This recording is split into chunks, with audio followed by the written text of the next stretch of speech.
welcome back to the Content That Grows podcast.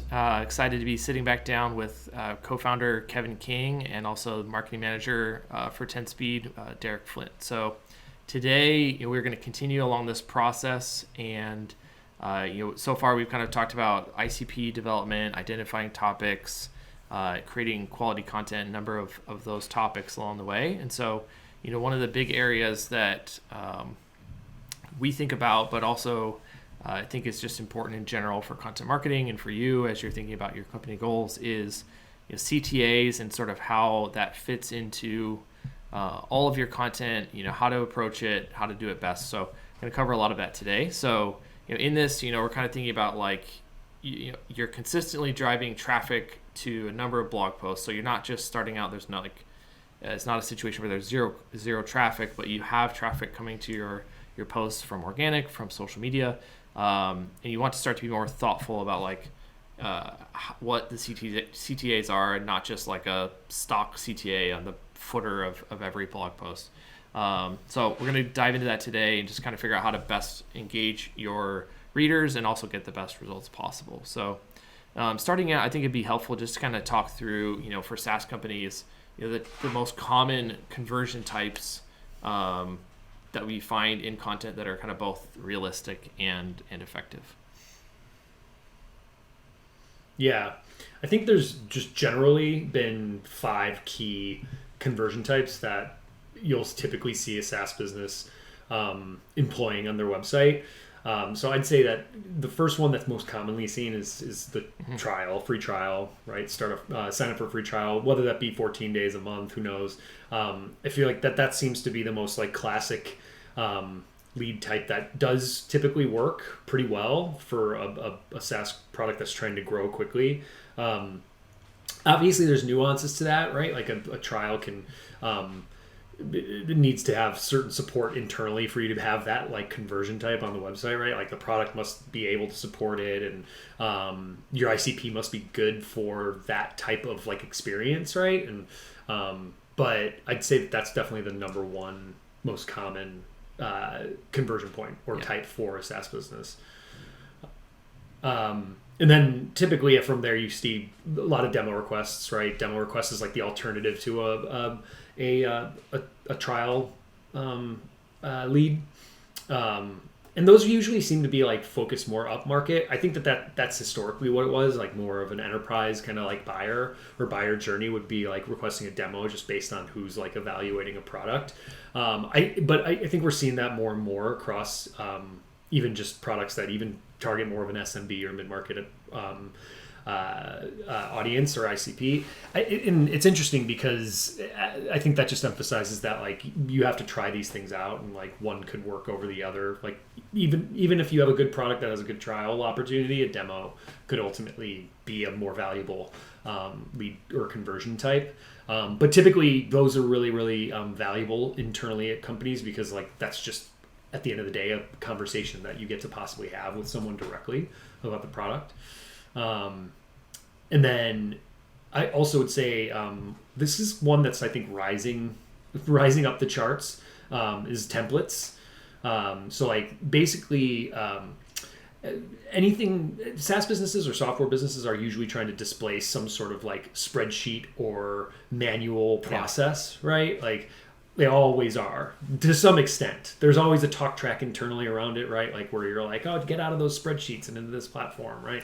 If you can build the manual templates that people can, that really tie closely back to the product, even if not, even if it's more just day-to-day helpful, that's still a good start. It's more further up the funnel, but those are becoming so valuable, and almost every software company to some extent can help provide someone their ICP or their day-to-day jobs to be done, a template for getting their job done quicker, better, more efficient, right?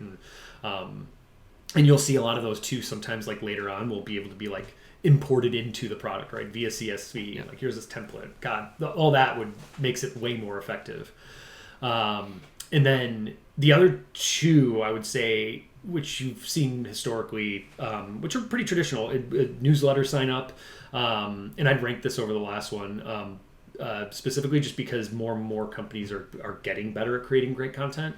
So like a newsletter sign up is something that's really, really valuable in terms of like making sure people come back to the website. And again, if you have good content, they're going to sign up, and you can have a really, really good distribution cadence to the audience and make sure that they're nurtured effectively.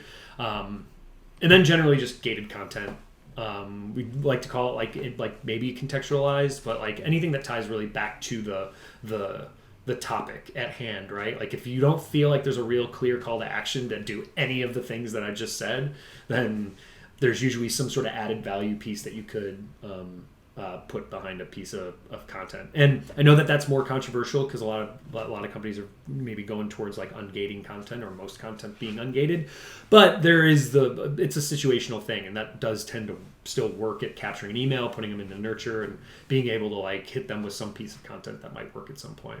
But I'd say that those are the 5 like key conversion types that you'd see work most consistently at a SaaS business. Yeah, I would agree, and I think your points on the templates are super interesting, because it does feel weird to be like, well, we just spent all this time building a SaaS product so people don't have to use them, but it is very effective at taking someone where they're at currently, which is thinking that they just need a template for Excel or whatever to be able to do this, and then realizing, oh, there's actually a much, much better way to do it. So very, very interesting workflow, and not something you can just force into any situation, but when it's applicable, it seems to be highly effective.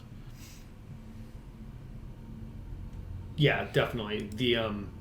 There's just so many possibilities too. Like, I mean, you can get really creative about like the types of templates out there, but I know all of us in our day-to-day can still tend to, I'd probably search for a template even once a week for something that I might be building, just from a, whether it be a framework or a document, any kind of thing that like might be something that'll help me speed up the delivery of my final thing. So I think that there's a lot of creativity that can go into those things, and provide. I would kind of put like tools, tools and templates into kind of that same bucket of, same thing. Like they might be looking for a tool or a calculator or something to kind of help them with that, and then they can do that. Yeah, I was just going to say, I think tools and templates are one of my favorites, but I think one of the most effective ones is definitely the newsletter email subscription. I think specifically for blog content. A fair amount of your content is going to be up funnel or middle of funnel coming off of your blog, and it's just a great way to kind of get a hold of them. We've seen plenty of SaaS companies where just being able to email consistently generates those figures that you like to see, because you can keep feeding them relevant information. So that's one of my low-key favorites is email and newsletters. I think the newsletters, it's making a bigger comeback. I think for a time it went down in its importance and impact, but I think it's making a big comeback. We've seen even with clients we work with using newsletters in really, really great, impactful ways. So I think I agree with you. It's a good reliable lead type for a SaaS business to employ. For sure. So I'd say that we're talking about the most consistent lead types when building a blog or designing a website from scratch. What are typically the things that you'd want to include to make sure that you are actually going to generate conversions from the very beginning? So when I find it surprising yet fairly common that we do end up working with SaaS companies who have maybe like one part of their blog layout that's meant to convert in any one direction. But if I were going to start out and we're working with a company who's lacking any way for someone to convert, kind of the simple list that we usually like to start with is, one, have a sales-based CTA up in your navigation header. It should already be there for just like marketing best practices. You'll see it on any website you're on, whether you're on Sprout or HubSpot or whatever. This is just serving as like your navigation anyways is sort of a branding tool. So people recognize like I'm on a blog, but I'm with a company. And then also it's sort of an unintrusive way to get people into the like very bottom funnel conversion that you want them to do without blasting them with it throughout the rest of the content. And then as we're scrolling down, I kind of think of these as a trifecta, but I want a big H1, something like this is where the promise lives, right? And this is what's going to keep a reader on the page, and they're not going to convert if they don't stick around. So I want a big H1 partnered with an author and date published. That date published, again, if you jump on and you think that it's too old, you're going to jump off. Even if the content hasn't changed much in 10 or 12 years, you just don't want to be on a piece that's 10 or 12 years old because the world has changed a lot in 10 or 12 years. And then I think the author is vital because we all know it, but like B2B or D2C, we become fans of people. So like give your readers the opportunity to become a fan of your authors. Let them know that a real person wrote it. It can be your CEO, your CMO, a salesperson, whoever you want to author these pieces. But the author is crucial. It also just like adds to all of these SEO elements in terms of internal linking and showcasing other things that they've written when they do gain that influence. So those are kind of the big three up on the top. And then usually we talk to clients about working with the developer, right? Like go ahead and work with the developer to create you 2 to 3 custom scripts for kind of CTA boxes. I kind of think of these as like your quote boxes that a lot of us see on blog posts. But it's something to cue the reader in visually. So I like these to be a box. I want them to be outlined or colored in. You can use your, third or fourth brand color to kind of help that pop off and stick off the page. The kind of 2 things that I like to request is one that's text-based. So I can quickly grab, copy, and paste that script so that the box appears. And then I can add my recommended reading. I can send someone to a product if it's appropriate at the time, or that template download that Kevin mentioned. The other one I like is a mixture. So it's text and copy based with a visual element. I think this is highly useful if you are going to do that downloadable asset. So give them a visual cue to see what it is they're going to download, what it's called, mixed with the text copy. So I'm going to ask for 2 of those things so that I can put them anywhere at any point in the blog post. Just as kind of like a side note, I think one of the least utilized, and I know, Kevin, we've talked about this with clients, is like one of the least utilized CTAs when you're formatting is more of a above the fold or top of the blog post CTA to grab a hold of people who maybe don't want to read the entirety of the thing, because your solution is actually that downloadable template. And then I think this is on most blogs. This is the one that you see most often without any prompting. I do think it's highly valuable, is a related articles section at the bottom. So we've worked it in inline, but I do want a piece where when we get to the bottom of that blog post, it allows us to naturally push them in a direction, which is what's your next question? What's the next information that you need? I want that to be customizable so that it is truly relevant content sitting at the end. We're not just letting some algorithm whimsically throw it out there. And it's not, more often or not, you see like it's the latest blog posts that are sitting there. That's fine, but that's not what I want. I want us to be able to customize that. And then I would say utilizing the right side or the left side of space on a blog with a sticky email sign up. So that could be your newsletter. It could be just an email prompt whenever something new goes live. But we want a way to capture. And I think that's one of the most effective ways to do that, as it just kind of hangs out there. Visually, you're cued into that button color. But that would be my minimally viable, like, here's my request for a layout as we get started. Yeah, I think there's a lot of good stuff there, and it's certainly,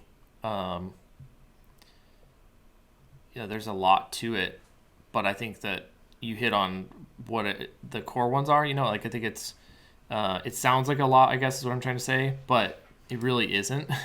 It's like The core functionality there, I think, just makes sense. Like the top nav CTA totally makes sense. H1, the author, all that stuff, and then it's a lot of like the formatting of the post, and then you have sort of the related content and sticky newsletter sign up. So yeah, super interesting. And I think there's a lot, that's always kind of like an evolving topic. And as you're scaling your program, because like early on, it's just you, couple posts a month. That's pretty easy to manage. When you get to a bigger program, publishing 15, 20, 30 posts a month, there's a lot to deal with there. You have a lot of, how you're managing, adding the related posts, for example, becomes more complex, or things like that. You have consistency with how you're implementing those, the scripts you talked about, and kind of having the formats, and you start to have to add process and documentation, don't use it more than twice and all that stuff. And so I think, there's a lot there, and in a lot of ways you can take it, and a lot of ways you can sort of mold that and evolve, as your program grows and scales. Yeah, absolutely. When I was thinking about the CTAs, like on the page, I know we run into a number of clients, and you guys have worked in-house at SaaS companies, which is like, okay, so you've got your CTAs, but like, how do you ensure that your CTAs are set up to be most effective? Yeah, I mean, that's really can be also just an ongoing journey. So again, I think it's important to make the point that like, there's no point in putting much time or effort into your CTAs on posts that are not getting traffic yet. So that's step one, is like the assumption here on this topic is that we are talking about posts that have traffic. And I think, there's a couple things. One is like the format. Like you have text links, you can have sort of the inline type of stuff that you mentioned. Like there's a sort of the code script that you can utilize to kind of have it pre-designed box or whatever. There's fully designed CTAs, so maybe a much bigger banner or sidebar, and then there's like pop-ups would be another one. And so I think there's the format of it, there's the position they are in their buyer journey. So really just analyzing the topic and understanding, okay, if someone is reading this, why is this interesting to them, where are they in the process, and also what's most helpful to them next, what would be the next thing I would want someone to do. And then there's a third factor, which is A/B testing. So when you do have options that are the most have enough traffic to actually be able to have like statistical significance, and you can run A/B tests, that can be typically the most effective, because you're actually able to run A/B tests and say, here's the CTA format and offer or whatever that actually is the most effective. So there's sort of levels to it, but I would say even if you're not able to do the A/B testing, just looking at the content, instead of saying, again, like I mentioned before, like you're not just going to have this blanket sign up for your free trial today across every single post, but thinking critically and saying, well, what's happening in this post? Where are they at? What do they need next? And what flows best? Okay, do I have a bunch of product images, and now all of a sudden another big banner is going to feel kind of like lost in the images? Or is it based on the copy? I could really have a solid text link CTA right here. Just really thinking through all that, I think is what it takes. And that's what, again, doing that at scale, especially when you're publishing more, is where it really becomes a lot more challenging, because you're having to find ways to do that at scale and continue to be thoughtful and not just pumping out a bunch of templated stuff. So I think that's really the biggest thing. But I will also say, like, sometimes you just don't overcomplicate it, because some of the best results I've seen have come from, again, understanding where they're at in the buyer journey, but then just flat out putting interested in trying X, sign up for free trial today, right at the beginning of the post, before you even get any of the content. Just this pretty simple text link, and it can work wonders. So I think that's sometimes you don't need to overcomplicate it, but there's I think varying levels to how you can approach that and make sure that your CTAs are the most effective, and also just sort of contextualized to where someone's at, where they're reading, and what works best for them. Yeah, I think that's one of the key things to really like reinforce, is that it's going to be different for every business and every website. Like all these things are really great to implement. You just have to test. That's why the A/B testing stuff is really great to do. You never know exactly how someone is going to interact with a piece of content until you get it out there and start collecting data. So just try and iterate over and over again, because just because it worked on that website doesn't necessarily mean it'll work on this one, or it'll work in a different way. So every buyer journey is different. Yeah, I'd say if the contextualization balanced with scale is where I'd see a lot of people really differentiate themselves. So you've set up these systems to create a lot of content and to systematize how you launch your CTAs. But when it comes time to like actually publish those CTAs in the final bit, if someone on your team, whoever uploads that and finishes the marketing, can just contextualize those pieces a little bit so that it's really geared towards that actual piece that you posted. I do think that's the difference maker for most SaaS companies. Yeah, totally agree. Well, so what ultimately though do you do if you find yourself implementing all of these? You finally implemented all of these CTAs in a variety of ways, contextual or not. You're getting a lot of traffic, but you aren't actually getting a lot of conversions. What do you do when that time comes? I mean, I think it's important to utilize Google Analytics or whatever your analytics platform is to understand where that's happening. So not just like I'm unhappy overall with my conversion rate for traffic to the blog, but specifically looking and seeing top 10, top 20 posts, whatever it might be, which ones have no conversions at all or very little. And that doesn't, there's two pieces to that. One is that it doesn't mean that every post should be driving direct leads that are going to become direct revenue. That's not what we're saying. But as we were talking before, and Kevin has mentioned sort of the different types of conversions you can have, there are opportunities to have some type of conversion. So looking at the data and kind of understanding what's happening, it's probably best to start with some of the most highly trafficked but low converting posts, because that's where you have the most opportunity if you can figure it out. And so, as we mentioned before, it's sort of analyzing the context. So it's you then take those and just go one by one and say, here's where we're getting traffic but we're not getting conversions, and just ask the question why is that not happening. Maybe you can figure it out and you just make a small tweak, see what happens. As I said before, if you have enough traffic and you can do A/B testing, then that's positive.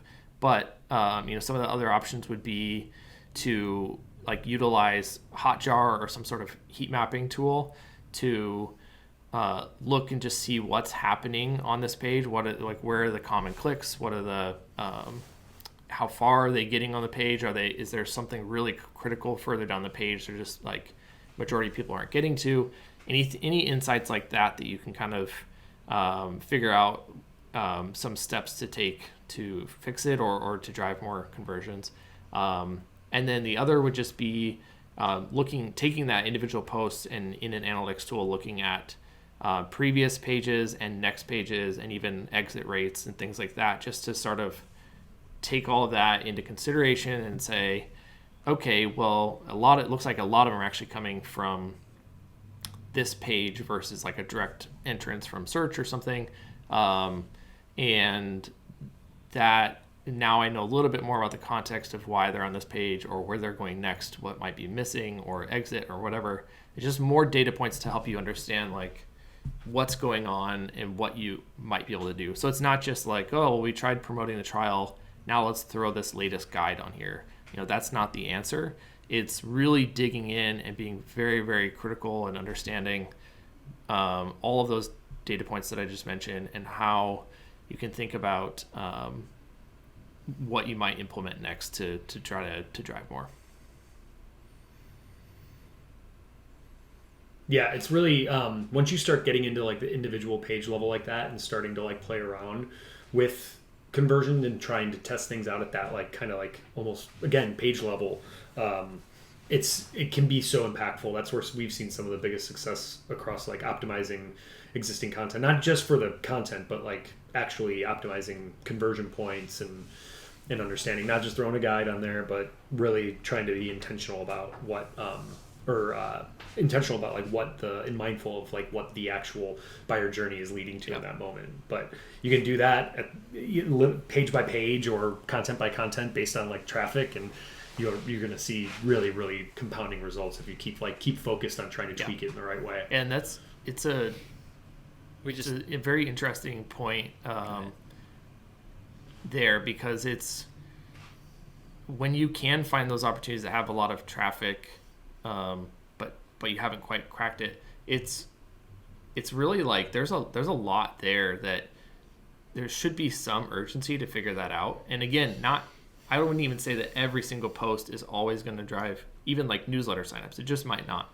So it's not that there's always a solution, and once you crack it, you have tons of conversions coming in.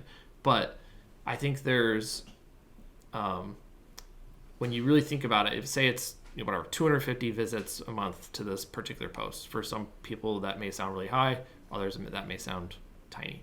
But that's every single month there's that many people coming, and you're kind of missing out on that until you crack that. And you add that's just one post, and you start adding them together, and you realize that you're potentially out there chasing incremental conversions with things that are much higher effort when you have a lot of opportunities sitting right there in your lap.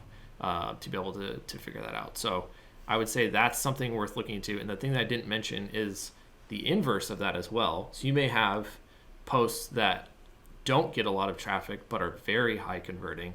And sometimes that's more stuff we've talked about, bottom of funnel, higher intent, and that sort of is what it is. But even just knowing that, you may include something like that more in a newsletter or continue to promote that more on social or whatever, because it is resonating and it is higher converting.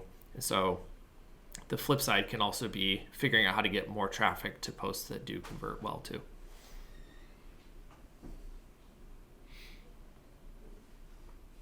I was actually just going to say what you just said, so yeah, cool. That works out well. Sorry to cut you off and steal your thunder there. Cool. You're good. So yeah, I mean, I think overall there's a lot within this topic that is, I don't know that there's like a lot more that we discuss around that, but it's like it's obvious, like there's a lot of like critical pieces, and that is what it is. Like there's conversion types, there's different ways you would structure the post, there's the steps you could kind of take to make sure that it's effective CTAs. But once you kind of know that and know the elements and know the process, it's really just a matter of prioritizing it in your work, making sure people understand why, having good process for doing it often, in a regular cadence, whether that's monthly or weekly or whatever your team can sort of support. And from here, I think it's just a matter of building it in and doing it consistently to be able to see the results. Cool. Yep. Well, definitely. I think with that, we'll go ahead and wrap it up. And please feel free to check out the prior episodes in season 2 if you haven't yet. I think it adds a lot of context to getting to where we are now. And then, for what's next, for the next episode, we'll really kind of be diving in a little bit more about publishing on a regular cadence, and also routinely optimizing existing content. So a couple things that we're both very passionate about. So visit 10speed.io/podcast to check out those prior episodes. You can sign up to receive new episodes for free as well. Apple, Spotify, anything, please subscribe, like the podcast to get future episodes as well. So thanks guys for the quick and insightful conversation around CTAs and all things conversions, and we'll do it again soon.